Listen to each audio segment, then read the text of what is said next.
जय हिंद मित्रांनो येणाऱ्या पोलीस भरतीमध्ये लेखीमध्ये 90 मार्क कसे घ्यायचे याचे कानमंत्र सिरीज आपण सुरू केलेले आहे। याच्यामध्ये मी पहिला व्हिडिओ दिलेला आहे, हा असणार आहे भाग 2। मित्रांनो, असं करून मी भाग 3 भाग 4 आणि शक्य झाल्यास भाग 5 अशा प्रकारे तुम्हाला 1 से 1 असे आयडिया देईन की जो कोणी ते आयडिया फॉलो करेल तो मित्रांनो 100% येणाऱ्या पोलीस भरतीमध्ये यशस्वी होणार आहे। फक्त तुम्हाला काय करायचं आहे, माझ्यावर विश्वास ठेवायचा आहे आणि मी जे काय सांगेन ते तंतोतंत आणि काटेकोरपणे फॉलो करायचं आहे। जो कोणी फॉलो करेल त्याला रिझल्ट मिळेल, जो कोणी फक्त व्हिडिओ बघेल आणि फक्त लाईक करेल जाऊ द्या, काय हरकत नाही। सो भाग 2 मध्ये आपण काय पाहणार आहोत हे बघण्याआधी मी तुम्हाला सगळ्यांना विनंती करेन की जर हा पहिला व्हिडिओ तुम्ही पाहत असेल तर ह्याच्या आधीचा भाग 1 जो आहे तो व्हिडिओ पहा, तो डिस्क्रिप्शन मध्ये दिलेला आहे। ओके, किंवा तुम्ही डिअर पोलीस लेखी 90 कानमंत्र असं टाका, तुम्हाला ते येऊन जाईल। तो आधी व्हिडिओ पहा, मग हा व्हिडिओ पहा। आता ह्याच्यामध्ये काय काय गोष्टी आहेत, मध्ये 100 पानी वही करणे, जीके मराठी, गणित बुद्धिमत्तेसाठी ऑनलाईन क्लास, रेफरन्स पुस्तके आणि वेगवेगळ्या परीक्षांचे प्रश्नसंच, हे पॉइंट्स काय आहेत एकूण एक सगळ्या गोष्टी समजून घेऊ। सर्वात पहिला आहे 200 पानी वही। मित्रांनो, तुम्हाला भाग 1 मध्येच मी सांगितलेलं की तुम्हाला काय करायचंय, ऑड गोष्टी रेकॉर्ड करण्यासाठी मी त्याला नाव दिलेलं आहे odd man out. Okay, odd man out म्हणजेच काय, ऑड गोष्टी आउट करायच्या आहेत, बाहेर काढून घ्यायच्या आहेत। जे येते ते येणारच आहेत, पण ज्या गोष्टी येत नाहीत किंवा ज्याच्यामुळे आपली मेरिट जाते, ज्याच्यामुळे आपण ही लेखीला 90 घेत नाही किंवा मेरिट मधून बाहेर पडतोय, ते सगळे प्रश्न बाहेर काढणे हेच आपलं उद्दिष्ट असलं पाहिजे आणि असे करूनच आपण आपले लेखीचे मार्क वाढवणार आहोत। सो मी लास्ट टाइम तुम्हाला सांगितलेलं की जीके साठी तुम्हाला एक 200 पानी वही करायची आहे, मराठीसाठी एक 200 पानी वही करायची आणि मॅथ्स आणि रिझनिंग साठी एक 200 पानी वही करायची आहे। आणि ह्याच्यामध्ये जे तुम्ही टेस्ट मधून प्रश्न काढता किंवा आता इथून जे प्रश्न काढणार आहेत ते त्याच्यामध्ये रेकॉर्ड करायचं आहे। तुम्हाला ऑड मॅन आउट करायचं आहे, ऑड प्रश्न बाहेर काढायचे आहेत। लास्टला त्याचा एक एवढा मोठा जबरदस्त साठा निर्माण होणार आहे की त्याच्यामुळे आपली लेखी 90 होणार आहे। कारण जे येते ते येणारच आहे, जे येत नाही त्याची विशेष तयारी करणं म्हणजे मेरिट मध्ये आपलं नाव येणं होय। ठीक आहे, नेक्स्ट आहे ऑनलाईन क्लासेस लावणे। ऑनलाईन क्लासेस का लावायचे मित्रांनो, माझी लेखी जेव्हा तयारी करत होतो तेव्हा माझी लेखी एक 85 ते 88च्या घरात होती। किती? 85 ते 88। मी फिनिक्स अकॅडमीची टेस्ट सोडवत होतो, सह्याद्रीची टेस्ट सोडवत होतो, विविध टेस्ट सोडवत होतो। त्या प्रत्येक टेस्ट मध्ये काही अपवाद वगळता मला 85, 86, 87, 88 आणि 90 पण मिळून जायचे। परंतु माझ्या ना गणितामध्ये थोडेसे मार्क जात होते। जीके आणि मराठी हे माझं जबरदस्त होतं। रिझन, मी एमपीएससीचा अभ्यास करत होतो आणि मुलांना शिकवत होतो। मी स्वतः जीके शिकवायचो, मी स्वतः मराठी शिकवायचो। तर त्यामुळे काय होतं, माझं जीके आणि मराठीमध्ये प्रभुत्व होतं, माझे मार्क जात नव्हते। आणि एमपीएससीचा अभ्यास केल्यामुळे माझं अजून चांगलं ते म्हणजे स्ट्रॉंग होतं। परंतु गणितामध्ये माझं तेवढं प्रभुत्व नव्हतं। गणितामध्ये मला समजा 50 प्रश्न विचारले तर 50 पैकी मला एक सरासरी 43 ते 40च्या घरात मार्क पडायचे, म्हणजे एक सरासरी 7 ते 10 जे मार्क आहेत ते माझे गणितामुळे जायचे। आता मला समजून आलं की माझी चूक काय, माझे जीके मध्ये मार्क जात नाही, माझे मराठीमध्ये मार्क जात नाही, माझे मार्क जे जात आहेत ते फक्त मॅथ्स आणि रिझनिंग मध्ये मार्क जात आहेत आणि तेही किती जात आहेत, 7 ते 10 मार्क जात आहेत। मग ह्यासाठी काय करायचं, तर ह्यासाठी आपण कोणाचं तरी सल्ला घ्यायचा, कोणाचं तरी मार्गदर्शन घ्यायचं। मित्रांना विचारलं, मित्रांनी काही दिवस मदत केलं नंतर सोडून दिलं, अजून लोकांना विचारलं, काही दिवस मदत केली सोडून दिलं, म्हणजे पूर्णतः कोणीच लक्ष दिलं नाही। मग लक्ष कोण देईल, तर ते देते ऑनलाईन क्लासेस। ऑफलाईन क्लासेस का नाही लावायचे मी ते तुम्हाला पुढे सांगतो। ऑनलाईन क्लासेस का लावले, 800 रुपयाची बॅच मिळाली, 6 महिन्याची ती बॅच होती। त्या 6 महिन्यामध्ये मला सगळे बेसिक टू ऍडव्हान्स गोष्टी शिकायला मिळाल्या। माझ्या ज्या गोष्टी कन्सेप्ट क्लिअर नव्हत्या त्या सगळ्या गोष्टी समजल्या। भूमितीमध्ये मार्क जात होती सर्वात जास्त, ते भूमिती समजून आलं।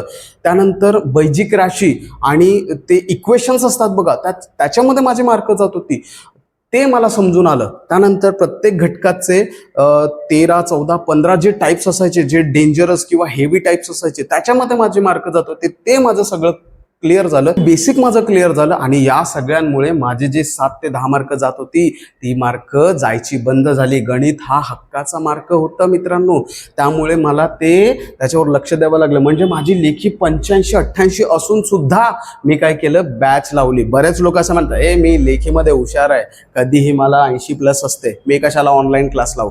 हा घमंड जर तुम्ही पण करत असाल ना, तर हा घमंड तुम्हाला तुमच्या मेरिटमध्ये दिसणार आहे. ओके, सो असं कोणीही करू नका. बिंदास जिथे जिथे अडकते तिथे 700 रुपये 1000 रुपये टाकून आपलं जर उद्धार होणार असेल तर त्याच्यामध्ये मागे पडू नका. स्वतःला थोडंसं कमी समजा.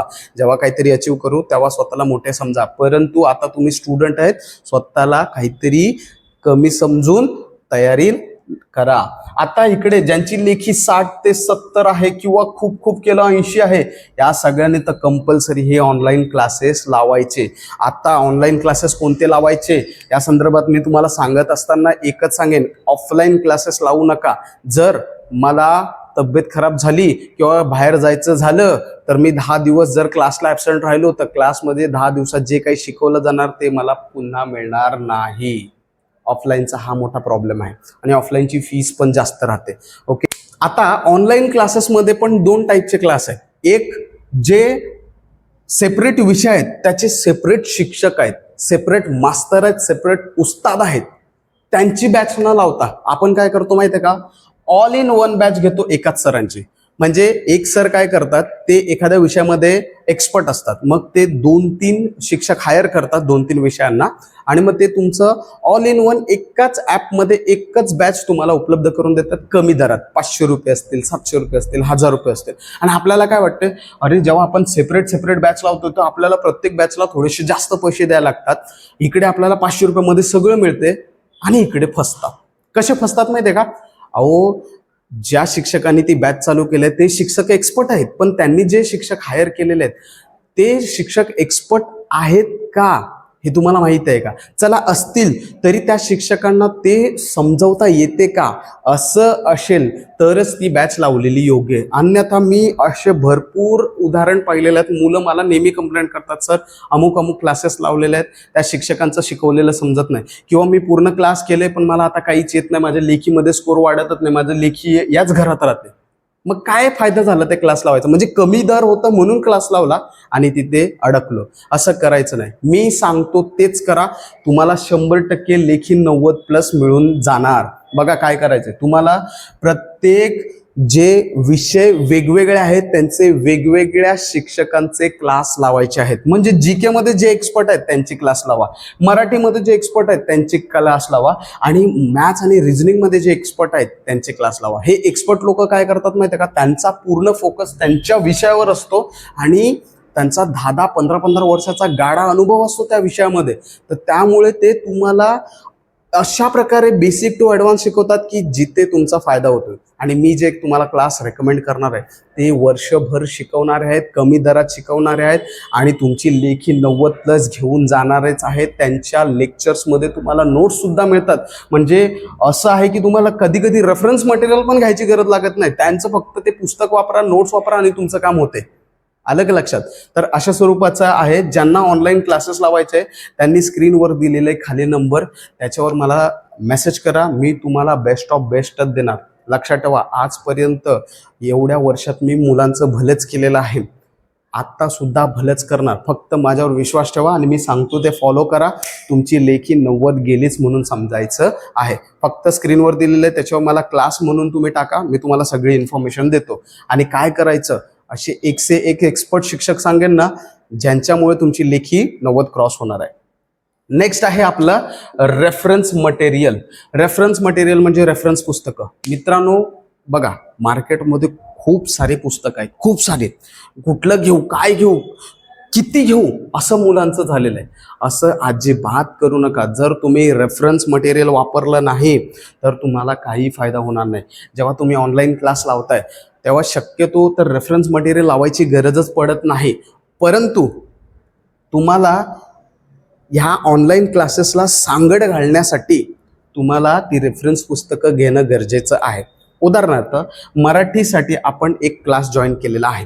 ते क्लास बघत असताना, तो घटक शिकून घेत असताना आपण त्याच्यामध्ये काही गोष्टी राहतात, त्या गोष्टी आपण या रेफरन्स पुस्तकामधून कंप्लीट करणे गरजेचे आहे.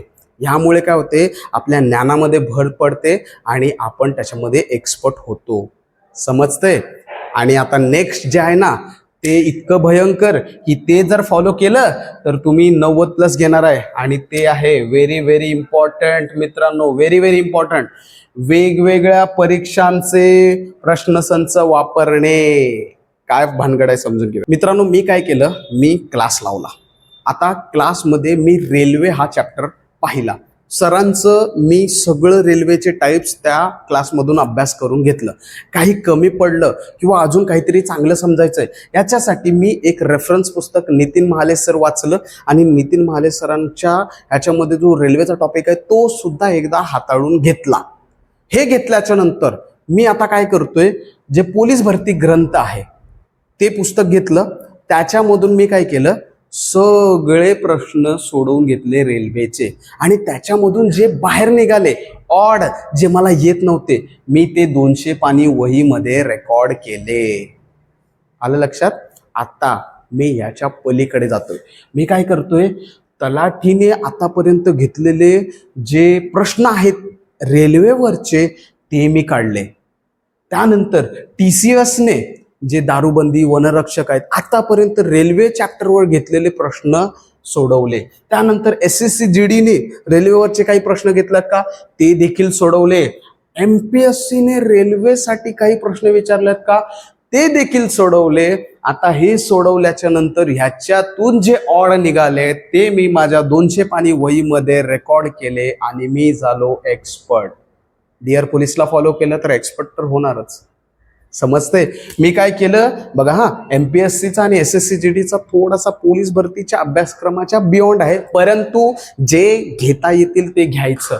अगदी हार्ड आहे, अगदी वेगळं आहे, अगदी अशा प्रकारचे जे आपल्या पोलीस भरतीला आहे ते स्किप केलं तरी चालून जाईल, परंतु जे आपल्या अभ्यासक्रमाला रिलेट करते ते सगळं सोडवायचं. मग मी काय करतो, तलाठीचे आतापर्यंतचे सरळ सेवा परीक्षेने घेतलेले सगळे मी प्रश्न सोडवले. आणि हे गणिताचंच नाही बरं का, हे सगळ्यांचं, हे जीकेच्या पण बाबतीत आहे. म्हणजे इतिहास, नागरिकशास्त्र, भूगोल, अर्थशास्त्र, विज्ञान सगळं आहे. ओके, त्याचे पहिलं प्रश्नसंच भेटायचं बघा. जुने प्रश्नसंच कुठे भेटले तर बघा, TCSने घेतलेले प्रश्नसंच आहेत बघा मागील 3 वर्षाचे. विठ्ठल बडे सरांचा प्रश्नसंच आहे, ते घ्या. त्यानंतर SSC GDने घेतलेले एखादं पुस्तक तुम्हाला डिअर पोलीस टेलिग्राम चॅनलला सांगून देईल. त्यानंतर मित्रांनो MPSCचे प्रश्नसंच आहेत बघा, अप्पा हातनुरे सरांचे प्रश्नसंच आहेत, ज्ञानदीप अकॅडमीचे प्रश्नसंच आहेत. ओके, ते प्रश्नसंच घ्या आणि त्या प्रश्नसंचामधून आपल्याशी रिलेटेड जेवढे काही टॉपिक्स आहेत, मराठीचे आहेत, गणिताचे आहेत, जीकेचे आहेत, तेवढे सगळे तुम्ही प्रॅक्टिस करा. Practice makes a man perfect. जेवढी जास्त प्रॅक्टिस तेवढं तुम्ही जास्त एक्सपर्ट. हे तुम्हाला कधीच कोणीच सांगणार नाही, हे फक्त आणि फक्त डिअर पोलीसवरच मिळणार आहे. ओके, सो अशा प्रकारे तुम्ही फॉलो करा. आणि हो, आता बघा दीपक सुर्वे सर आहेत बघा, त्यांनी एक प्रश्नसंच आणलेला आहे 27,500. ॲक्च्युली आता हे प्रश्नसंच कसा आहे हे मला माहीत नाही आहे.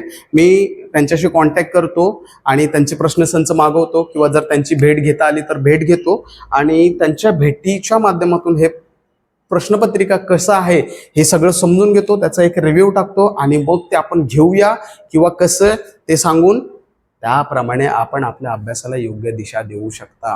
व्हिडिओ कसा वाटला मित्रांनो? व्हिडिओ आवडत असेल तर काहीतरी कमेंट करा. असं कमेंट की माझ्या ह्या व्हिडिओमुळे जशी तुम्हाला प्रेरणा मिळते तसं तुमच्या कॉमेंटमधून मला प्रेरणा मिळाली पाहिजे, असं काहीतरी टाका. थँक्यू. भेटूया नेक्स्ट व्हिडिओमध्ये. जय हिंद.